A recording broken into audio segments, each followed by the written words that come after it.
Finally, it's 2016. I'm hoping to analyze more things than ever this year. After all, in only 4 months, I made 63 theories. This theory is going to be my second Ratatouille theory. My first Ratatouille theory is one of, if not the best theory I've made to date, in my personal opinion. Loads of evidence points to various things linking with other various things, but it was one of the older theories that didn't have this robot voice, so it's just music. I'd recommend checking out that one first. This is not a direct part 2 to that one, but it is a similar topic. Anyways, this theory has been talked about online a bit before, and I've added various pieces of my own to it as well. It states that Antonigo, the food critic, is the son of the old lady at the beginning of the film.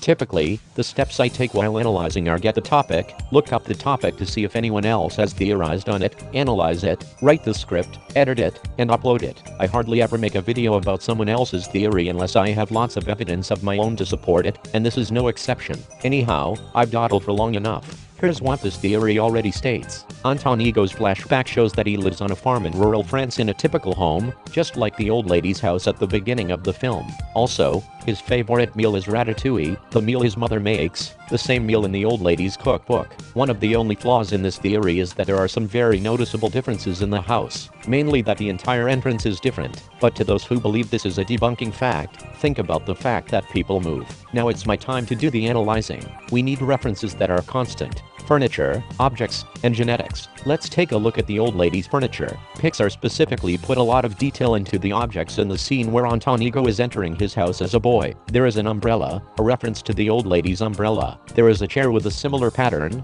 style, and structure in both houses. There is a whole cabinet type thing that looks identical to the one in the old lady's house. The stoves both look like the ones in Gusto's, white, with similar button patterns and a huge brown pipe out the top. The fireplaces in both houses are identical in their curves and little dressings on top. There is legitimately a picture on the wall of the old lady's house, with young Ethan's silhouette on it. The floor pattern is identical, brown and red hexagons. Same wall color, same door color, same pattern on the carpets on the grounds, and in another picture frame we see a bride that looks identical to the young mom. Who's the groom? It looks like the waiter or Gusto, but I'll explain that later, as I'm still not done comparing the furniture. After looking at several more pieces of evidence, I came to the conclusion that it actually was the same house, just very renovated. It almost looks like the house is an exact mirror of the younger house. It's very strange, and I bet that it being mirrored has a much deeper meaning, but finding all of this evidence has gotten me extremely hyped, so let's move on. I now want to visually analyze the hereditary genes of the old lady and Antonigo. They have the same eye colors, they're both ambidextrous, and they both have the same earlobe style. The old lady had a cap on to cover her colors, but after looking closely, it was black like Ego's. All of this makes it extremely plausible that they're mother and son, but I am still not done. Now, I'm going to compare the visual genes between the old woman and Anton's mother. Not too difficult. They have the same earlobes, hair color, eye color, and handedness. Also, Ego is in his 50s, and this woman is in her 80s, so the age difference is perfect. Now I've confirmed that Ego is 100% the son of the old lady. But what does this amazing fact do to change the story? It does a lot.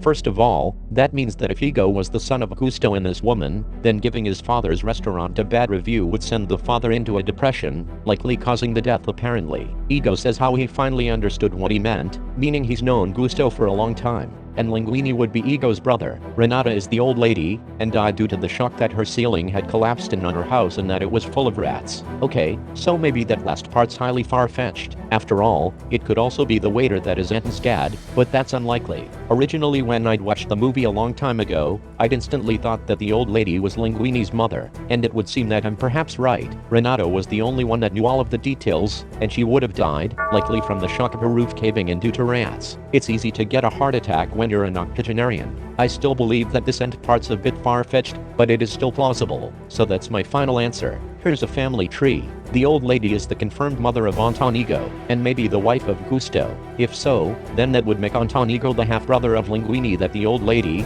Renata, never revealed in her letter because of Ego's disgraceful actions of depressing out his father and inadvertently killing him. I know it's weird that Ego's 50 years old and Linguini's 20 years old, but it's still possible. And Ego could have depressed his dad when Linguini was a baby. After all, in the letter, Renata said that Gusto, Her husband never knew, and then I guess when he died, she wanted Ego gone, and she never talked about him again. This fully explains Ego's angered attitude toward Gustos and his anger and envy towards Linguini, swooping in and taking the family spotlight upon himself. And what ties it all together is the fact that Gusto was heartbroken over a poor review. Unless it was his own son, I can't fathom why one would grow so depressed. Also, if you're wondering, Linguini's genes sort of match up with the old woman as well. For more evidence. Even more evidence is when Ego says how he doesn't like food, he loves it. Son of a chef right there. Finally, the fact that the old lady is obsessed with Gusto makes this even more plausible. She's constantly watching his documentaries, she owns his books, and owns a stove that parallels that of his own kitchen. Until next time, I'm the Theorizer. The end.